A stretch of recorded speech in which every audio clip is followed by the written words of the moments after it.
यो हेर्नु न गाइज यो अचम्मको छ क्या यो भन्छ नि त्यो मलेसिया ट्रुली एसिया त्यहाँतिर चाहिँ फुल पनि खेलिरहेको हुन्छ एउटै बोटमा सँगै पाकिरहेको हुन्छ। अब त्यहाँको हावापानी एकदम राम्रो यो सिङ्गापुरतिर कहाँतिर हाम्रो नेपालमा नि हुने रहेछ त्यो चाहिँ एउटा जातको रहेछ कि।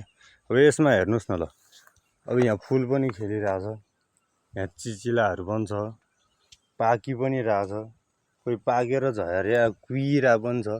यो बाह्रै महिना चाहिँ यत्तिकै हो कि यो अब हेर्नु न अब यो सधैँ यत्तिकै यो चाहिँ कागती हो यसलाई चाहिँ हामीले चस्मे कागती भन्दो रहेछौँ।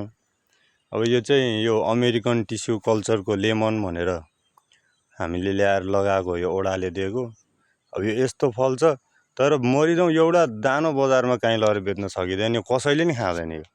अब मान्छेले यति इग्नोर गर्छन् कि अब हामी उत्पादकहरूलाई नै खान मन लाग्दैन कि अब यो त्यस्तो विरक्त छ क्या। अब के गर्ने अब यस्तो फल्छ है यस्तो छ अब यो फल्छ जान्छ यसो कोही कोही आउँछन् मान्छेहरूले र एक दुईवटा लान्छन्। अब यो लगेर बेचौँ भने यहाँ यो त कति छ यस्तो बोटहरू थुप्रो छ अब तर बिक्दैन मान्छेले किन्दैन खाँदैन कि अरू भन्दा नि अब किन त्यस्तो भयो अचम्म छ।